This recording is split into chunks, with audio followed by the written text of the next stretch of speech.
Hey, 2026 has come around and it got tons of presents for us. We got new regulations, 2 new teams consisting of Audi and Cadillac, the latter expanding the grid to 22 cars. We got 1 new rookie in form of Arvid Lindblad driving for VCarb, and 1 brand new track, the Madring. Track so brand new in fact that it's not even created yet. And now imagine some financial disaster were to happen, and now we might not even get a finished track before its planned opening race early in September this year. With all of that in mind, the teams were given more bonus time to fine-tune their shiny new cars in form of shakedown in Barcelona. And listen to this, those tests were supposed to have no media coverage whatsoever, so that the teams could work on their machines in peace without having to worry about any pesky cameras pointed at them at every corner. Of course, in classic Formula 1 fashion, the tests were so secret and had so little media coverage, we even got treated to a shakedown highlights from the official F1 channel. 5 videos no less. But something about that shakedown felt a little odd though. Like something was missing. Or more precisely, someone. Why? Because not all teams made it to Barcelona. At least not for the entirety of the event. Take Aston Martin as an example. They were the first absentees. And, well, I say absentees, but I really mean the first 3.5 days of running, they were gone.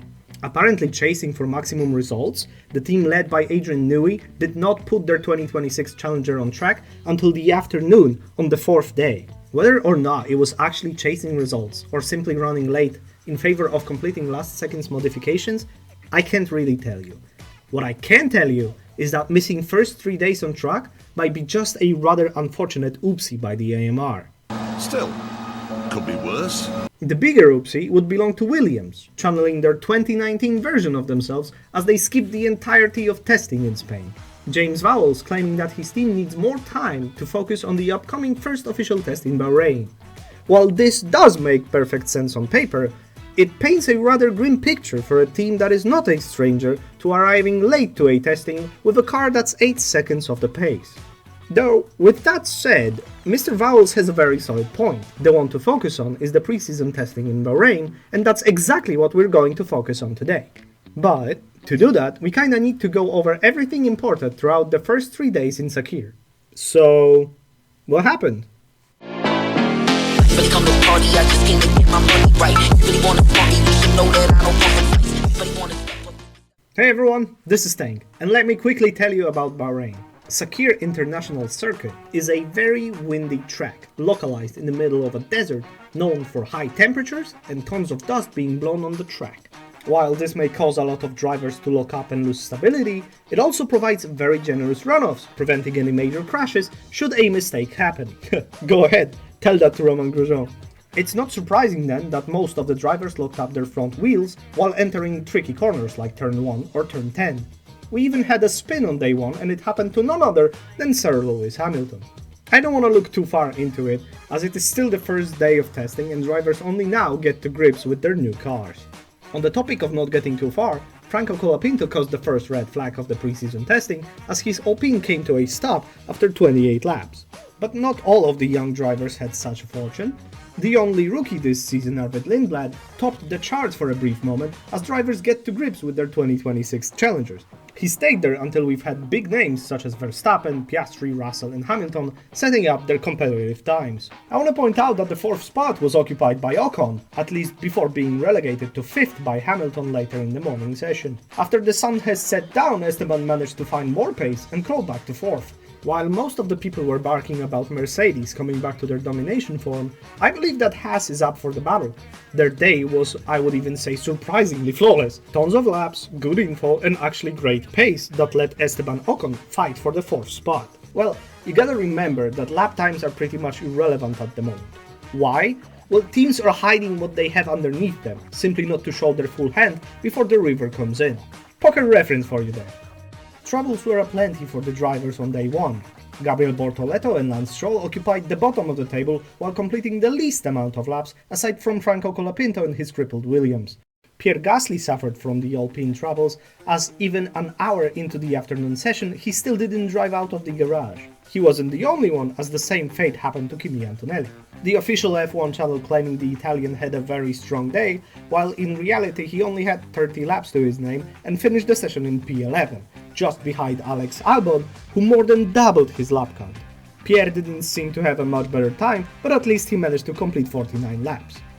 A warning sign for Ferrari, as both of their drivers sounded like they have a severe case of depression in all of their recent interviews. Charles probably reaching for some kind of delusion to maintain a positive attitude towards the upcoming season, but Hamilton meanwhile sounds like he's on the verge of mental breakdown. But you know, maybe his new race engineer could help out with that. For those unaware, Riccardo Adami steps down from the role of 7-time world champion race engineer and is currently being replaced by Carlo Santi, best known for working with Kimi Raikkonen during Iceman's stints at Ferrari. I'm not sure if that's a permanent change, but even Sir Lewis Hamilton seems to believe it's a temporary solution. Hey, remember a few minutes ago when I told you that Williams might be in trouble? Well, they still might be, but they absolutely outdid themselves with how much they were present on the track. Carlos Sainz topped the session with the most laps, 77 to his name, and Alex Albon only added 68 further tours. The crazy 145 laps were the most of any team on day one. On the other side of the table were Aston Martin. The team completed only 36 laps throughout the day, 33 of which Lance Stroll took in the morning session. Nearly 4 more hours of the track time lost by the AMR only adds to their list of woes building up since Barcelona. And that is double trouble for Lance, as he was robbed of most of his time behind the wheel. Everyone was asking for close-up pictures of Ali, so here's one. That's from the moment Hülkenberg stopped his car just before the final corner. Thankfully, that issue didn't seem to be terminal, as Nico quickly got back on the track, building up more laps and gathering more info that is crucial for his team.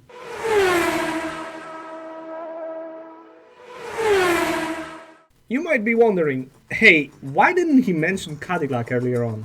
Well, the new American outfit had a rather quiet day 1, but the morning session of day 2 started with an immediate issue for Sergio Perez, his stint coming to a halt after just 1 lap. Thankfully, the issue wasn't terminal, so we got to see the Mexican back on track on his way to complete 40 additional laps. His teammate Valtteri Bottas added another 60, making sure Caddy ends the day with over 100 tours around the Bahraini circuit. But Valtteri had issues of his own, as his Cadillac lost the right mirror, causing a brief red flag, while marshals cleared the debris left on track. Pierre Gasly seemingly having a much better day than he was having 24 hours prior. For a good chunk of the morning session, the Frenchman occupied the top of the charts with a considerable lead. This is still just testing, so times aren't exactly a great indicator, but it is a good morale boost, and that's precisely what Alpine needs. That good luck of course running out almost instantly, as Pierre had to abort the last 2 hours of the afternoon session, causing a red flag as the Alpine decided it doesn't want to work anymore. There were some positive news for the Tifosi, as Ferrari of Charles Leclerc was looking strong on the day too. While Charles had the car for the entire day, we might hypothesize that everything around the vehicle was tweaked around him, letting the Monegasque get accustomed to his new SF26. Charles not only completed a whopping 139 laps, second most of any team, and I say team as he was fulfilling the duty of 2 drivers, but he also topped the timing sheets, half a second clear of Lando Norris. But things weren't exactly looking as great for Isaac Hadjar and Kimi Antonelli. You gotta know that it wasn't really great for the Frenchman already on day 1. Not because of something that happened on track, no. Being in that second cursed seat of the Red Bull is usually a career-altering experience, always for the worse. But his start in the Milton Keynes-based outfit is so promising, the entire F1 TV crew acknowledged the team as Max Verstappen, not Red Bull. Just imagine being disrespected so much before even hitting the track. Regardless, his streak of bad luck continued through the morning session, Hadjar managing but a single lap around the Bahrain circuit before coming back to the pits. Thankfully, not everything was lost, as the more representative afternoon session saw him complete a further 86 laps, so there are still things to be happy about for the young Isaac. And now compare this to the clearly wasted day for Kimi Antonelli, who I mentioned earlier. The Italian managing only 3 laps in the morning session with the power unit issue that rendered him stuck inside Mercedes' garage until the rest of the day. Flipping the coin to its brighter side, we've had a very positive day for Audi. They weren't the number one picks for camera crew, so let me say that despite multiple lockups, the German outfit didn't seem to struggle too much and clocked a very respectable 113 laps. Another silent hero of the day, almost completely missed out by the F1 crew, was Oliver Bearman. The Brit collecting 130 laps for the Haas F1 team, which is basically 2 full race distances with a couple of laps to spare. Couple that with a pace good enough for P3 and Haas seem to be finding their groove, showcasing a steady progress and no reliability issues. Both Ocon and Bearman look strong on track with a lot of pace underneath them, and no issues with the car is nothing but a good sign.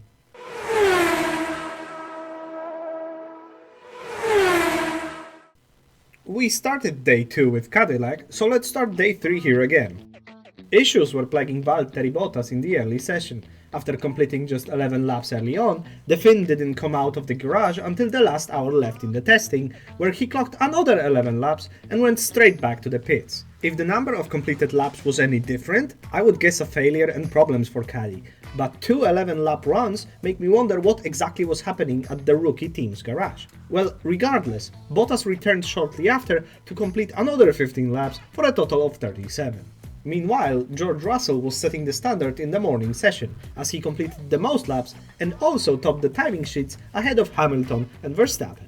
Shortly after completing 78 laps, Mercedes of George was about to be handed to Kimi, who managed mere 10 laps in the first 2 hours in the afternoon session. Granted, this is still 3 times more than he had the day before, but it's still almost nothing. With how incredibly limited his running was, it's either a miracle or a great sign for the future that Antonelli topped the timing sheets ahead of his Mercedes teammate. We head over to Aston Martin. Their number 1 driver, Fernando Alonso, did not participate in the 3rd day of testing. Why? Well, it looks like the reasoning being that his teammate Lance Stroll did not get enough running through his duties on day 1, meaning that Aston Martin opted to give Canadian not 1 but 2 sessions on day 3. If that uneven split doesn't spell trouble for the AMR, I don't know what will. And to make matters even worse, Lance managed only 72 laps, which is twice as much as he did on day 1, yet still less than Fernando on day 2. I want to give a huge shout out to Alpine this time. Better late than never, and the French outfit only gained traction with each outing in Bahrain. While rather slow with their progress, mostly held up by issues found on day 1 and day 2, the 3rd day was smooth sailing for Franco Colapinto. The 43 car sailed through 144 laps like hot knife through butter. It's not often that Alpine works this well, so hats off to them. Oscar Piastri was all alone in his McLaren on day 3. He saw 150 laps of his teammate a day before, and he was like, you know what, I can do that too. And so he did, driving nearly 3 full race distances throughout the 8 hours of testing he was given. His 161 laps on Friday was the most any team could pack in a day. Thanks to that drive, McLaren secured the most laps during 3 days of testing, tied with Williams at 420-2. And speaking of Williams, they had yet another very productive day of testing. They might have been behind in Barcelona, but in Sakir, they have secured tons of data with very little issues. I also really like how Albon and Sainz were as vague as possible in their interviews, but also gave exactly contradictory statements.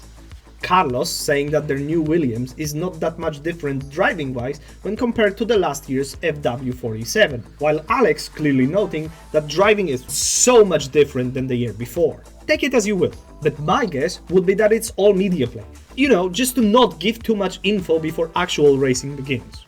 But if you were to ask Isaac Hadjar and Lewis Hamilton, the actual racing has already begun. On the afternoon session, the Brit and the Frenchman exchanged pleasantries, overtaking one another a couple of times. Hadjar, so ecstatic with having done one more move than the 7-time world champion, he actually forgot how his garage looks like this season and stopped at Mercedes, confusing them just as much as he did himself. But other than that, he had a solid session with nearly 60 laps to his name. What he's probably gonna be the happiest about is that no real issues materialized when he was behind the wheel. But if we look at Hamilton, the Ferrari driver didn't look too shabby either. All day spent in his seat saw him complete over 150 tours around the Sakir circuit. Another clean session might give him some much needed morale boost, as for a long time he was looking rather depressed about getting another season with the prancing horses.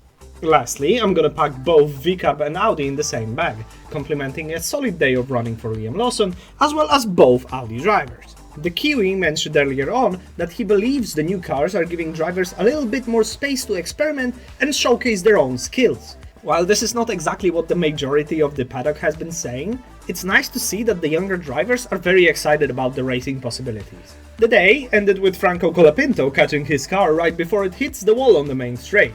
Out of all the ways to put it there, I didn't expect the Argentinian to lose it while performing a burnout, trying to place his car inside the grid box. It's hard to say if he saved it because of the crazy agility of the new cars, his own insane reaction, or a mixture of both. But it's good thing that nothing have happened so that we could have a clean testing day. And that's all she wrote for the first portion of testing. We're obviously going to see everything way better as soon as the second part of the F1's visit to Bahrain ends. But for now, nobody says we can't make some speculation, especially that the pecking order is starting to form. So, let me attempt to give you my humble opinion on the matter. If you were to ask anyone on the paddock who would be the number one after the 3 days of testing, you'd probably end up with that Spider-Man pointing at each other meme. Ferrari agrees that Mercedes is a dominant team, Mercedes points towards Red Bull still worries about McLaren, and then McLaren tells out to watch out for Ferrari. Everyone points at somebody else, and obviously everyone tries to hide their true pace, trying to downplay as hard as possible to keep the secrets from coming out. On the same note, I believe there was tons of sandbagging at play for those 3 days of testing. The question is no longer if anyone was doing it, but who was doing it the most. And this is why I am going to take into consideration how reliable and issue-free the cars were, how many laps and information the teams were able to gather, and lastly, how high on the timing sheets every driver placed. While this is still not a perfect representation, this should give us something to work with.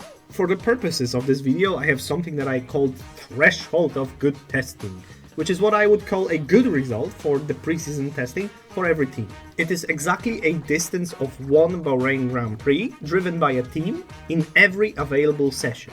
That means 57 laps for every of the 6 sessions, 3 in the morning and 3 in the afternoon. Add some simple math and the threshold of good testing would require every team to get 342 laps, while each driver gets a half of that score and posts a solid 171 laps of running. The only exception to this rule would be Fernando Alonso and Lance Stroll, who did not get 3 sessions each like everyone else, but rather get 4 sessions for the Canadian and 2 for the Spaniard. But more on that later. The McLaren boys seem to be in a good place. Team Papaya had basically no issues with the car, if we forget about how often Piastri locked up his front wheels. But to be fair, he had plenty of time to do so as he completed the second most laps around the Bahrain circuit. His mileage on the last day was the key reason why McLaren finished the first part of testing tied with Williams for the most kilometers driven. Both Piastri and Norris were in a good form and always troubled the top of the timing sheets. Lando topping the charts on day 1 further proves that should the need arise that McLaren can produce great results. Personally, I wouldn't expect anything less from the current 2-time Constructor Champions, but I can't help to notice that they most likely do not own the fastest vehicle on the grid anymore. They should not be far off the opposition, but I believe that shorter time to tweak around the new regulations in the wind tunnel may cause them to look around for ideas better than their own. That Ferrari is a powerful beast. From the looks of it, sometimes maybe even slightly too powerful on the straights, as both Hamilton and Leclerc locked their fronts in turns 1 and 10 so many times that I have actually lost count. Is that bad? I don't think so, simply needs getting used to. What matters is that there's a lot of power underneath that chassis. SF26 might be one of the better Ferraris in recent memory.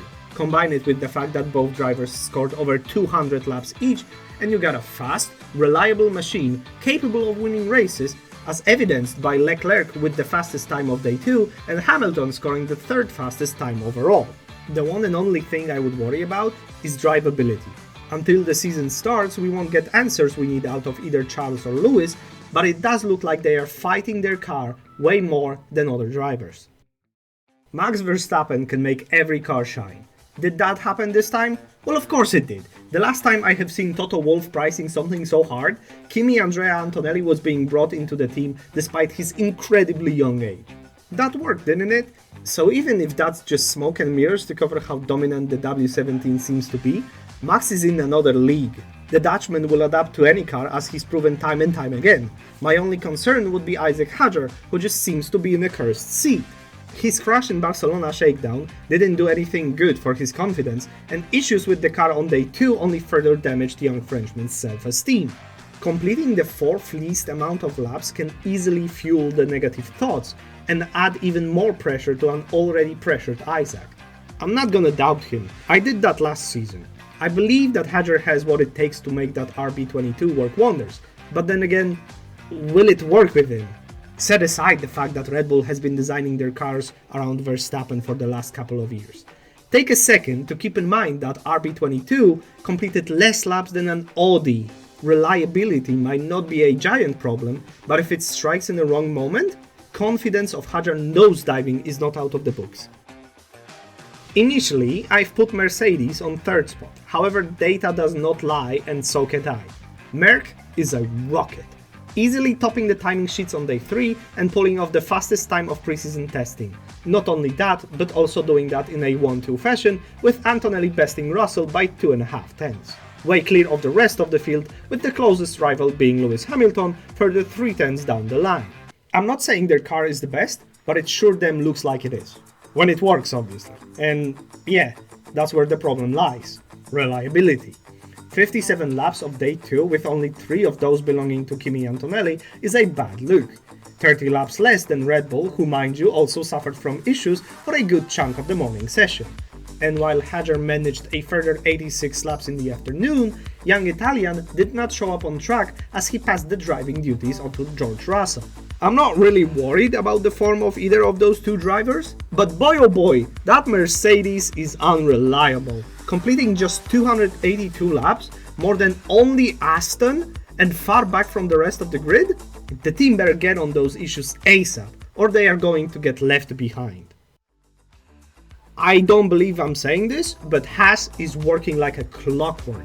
Should their lap count throughout the days be any different, I could think otherwise. But holy smokes, that number is sexy. A solid 115 laps on the first day, almost ideally equaling 2 full race distances, then 15 more on day 2 and another 15 more on day 3. No issues, no drama, no sudden burst of sparks, just straight perfect run. Both Ocon and Berman not only completed a very impressive amount of laps, but also traveled the top of the timing sheets on the first 2 days. Should any of the other teams slack around, Haas will be there to pick up the pieces. With their current testing form, it does feel like they could actually fight for wins, which I would greatly enjoy. Go Haas, make me proud! Okay, Alpine is far from the most reliable car on the grid. Both Gasly and Colapinto encountering progress halting issues early in the testing, but that was just day 1. Day 2 and day 3 were a completely different story. While the Frenchman still ended his day 2 hours earlier, that didn't happen until he gathered tons of data for his team. Colapinto, on the other hand, also added a considerable amount of mileage as he ended day 3 with 144 laps under his belt. Does that make them the fastest? Far from it. Alpine seems to be slightly lagging behind, at least when compared to Haas. Franco, with his best time, still 2 seconds behind the leader on the most representative of testing days. While I wouldn't count on this team to come up with something that would grant them a big boost in the coming weeks, I wouldn't count them out either. Audi may be my favorite team to talk about, simply because they fly under the radar most of the time. They are kind of like your silent coworker who clocks in at 9, leaves perfectly at 5, and just simply does his job. No big talk, no games, no big issues. All 3 days run rather smoothly for them, with both Nico Hülkenberg and Gabriel Bortoleto getting some important time behind the wheel. Both of them very alike in the terms of driven distance. They were so incredibly alike in fact, that they finished the testing with only 3 laps of difference between them, the least of any teammates. They are also both placed right in the middle of the board in terms of completed laps. When you observe them on the track, you can see that there is potential in that car. I just need something that would convince me they can fully unlock it. Williams is playing catch-up this year. Missing Barcelona put them on a back foot from the get-go, and while I was afraid for their condition a week ago, I couldn't be happier now. They are tied with McLaren for most completed laps, with both Sainz and Albon clocking over 200 different results on the timing board. This is the kind of preseason testing they were looking for. No issues, no time lost. a smooth operation that lets them better understand the car. While Alex and Carlos might not agree what they think about the FW48, I'm pretty sure they can both agree that all that mileage was necessary for them to understand the car. I am cautiously optimistic for Williams, but being more than 3 seconds off the pace with that many laps on board is not a positive look, at least not in my book. Liam Lawson and Arvid Lindblad did the most they could for the VCARB team. A sensible amount of laps despite issues that kept popping up every day reassures me that they can find their footing in the new regulations. What worries me is the pace. I can cut some slack for Arvid Lindblad, who was the slowest non-Aston Martin driver in the Bahrain testing part 1, but the Kiwi did not really break any records either. In fact, the closest competitors for Mr. Lawson were Alex Albon, who got a good 40 more laps, and Valtteri Bottas driving for a team completely new to Formula 1. I really expected Red Bull's sister team to be aiming a bit higher this year, but it actually may be simply a skill issue on the side of the drivers. While I don't mean to be rude, they have only 35 Grand Prix starts between them. All of them are belonging to Liam Lawson. I really doubt that the youngsters can't match the pace of everyone else, but if I had to pick a team in which the drivers were to make mistakes, I would quickly point at VCARB. Both Valtteri Bottas and Sergio Perez are vital parts in the Cadillac plan to join Formula 1. Both drivers provide an insane amount of feedback and experience to the team, I'm sure of that. They simply need a working car underneath them to be able to deliver. Here's where this is a problem. Caddy is a team that's, well, not entirely, but still, new to the sport. While joining the grid just as new regulations drop is a perfect opportunity, it does not mean you're going to have an easy time. Quite the opposite. No wonder they have caused the most red flags in pre-season testing part 1. They still have a lot to learn about the machine they have created. CA01 is far from fully explored, even after shakedown in Barcelona and now testing in Bahrain. Lots of teams are praising them for their first design, so the puzzles are obviously there. Cadillac just needs to piece them together. I am so disappointed in Aston Martin, it's actually sad. To be completely honest with you, at the start of 2025, I picked AMR to be the top team after the regulation changes. Adrian Newey joining to design an absolute beauty of a chassis, Fernando Alonso extending his contract to prove that he believes in this project, Lance Stroll with positive attitude towards 2026, the pieces are there, and then reality hit. I mentioned them missing the first 3.5 days of shakedown in Spain. Now it's time to talk about their performance in Sakir, or rather, the lack of it. Aston completed the least amount of laps of any team, just 206 between Alonso and Stroll. That's way over a full race distance less than the next squad Mercedes, who I bashed just moments ago for the same exact reason. Even if we consider the best case scenario were to match the ideal average I said a few minutes ago, Fernando would only need to complete 114 laps. He's still fallen short of that too. To make matters worse, Lance has fallen short of the 114 laps despite having 2 more sessions at his disposal. He was barely out on the track with over 120 laps less than the threshold of good testing. And even worse still, both Stroll and Alonso completed the least amount of laps for any driver if we conveniently forget about the existence of Kimi Antonelli for a moment. But I'm not going to forget about him though, as he has set the fastest lap during the 3 days of testing, while the Aston duo sat over 4 seconds behind during their best efforts. No force on planet Earth could make me believe that they were pulling back this hard. It simply looks like the package they have right now will see them at the back of the grid every time. We can only hope that at later stages of the season they bounce back. If not, this might be the very last episode of Fernando Alonso's career. Again at Honda, again with a GP2 engine.